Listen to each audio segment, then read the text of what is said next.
Oczywiście zapomniałem powiedzieć, jak uciąć rząd tych drzwiczek z płyty melaminowanej albo w forniży, w okleinie naturalnej.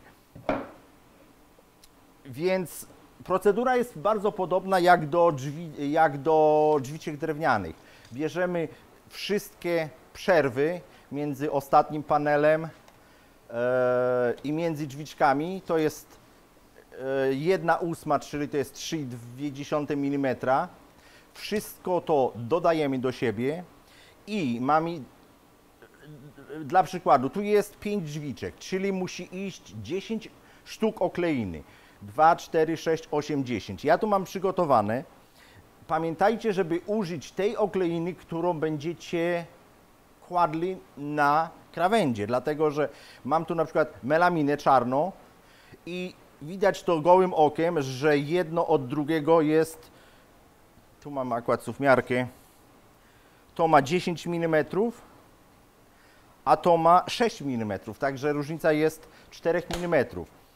Więc bierzemy długość całkowitą szafki, od tej długości odejmujemy wszystkie przerwy i odejmujemy tą wartość, te wszystkie obrzeżówki, które mamy w jednym miejscu, dzielimy na ilość drzwiczek i takie nam powinny wyjść drzwiczki. Jak utniemy, okleimy, powinno być perfekt. Zwłaszcza jest to ważne przy tak zwanych materiałach prefinished, gdzie one są już lakierowane i sami tniecie i sami kładziecie obrzeża i potem nie da się tego dosztukować. Jak ja sprawdzam to, bo wiadomo, że człowiek jest omylny i może się pomylić.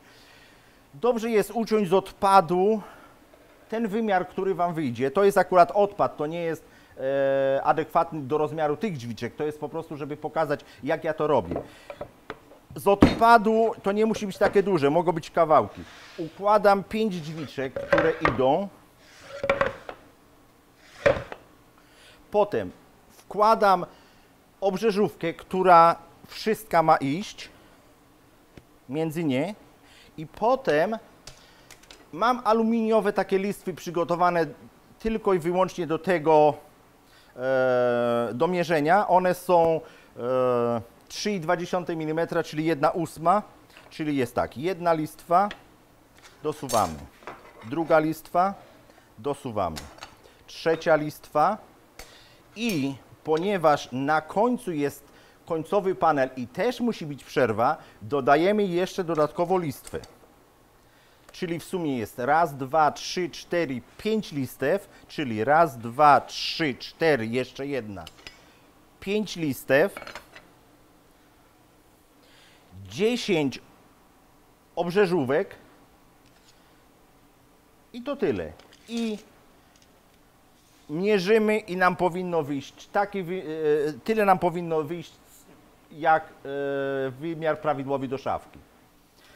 Bo łatwiej jest na odpadzie sprawdzić samemu siebie niż okleić, a potem się okazuje, o 300 metrów okleiny trzeba, bo na 10 szafek czy na 15 szafek poszło po prostu źle zrobione i trzeba to obcinać. Zresztą kto obcinał, to wie, że obcinanie samej obrzeżówki powoduje, że piła, ten klej się oblepia na pile i to potem ostrzenie i wszystko, ta piła już nigdy nie pracuje tak dobrze jak przedtem. Myślę, że temat wyczerpałem.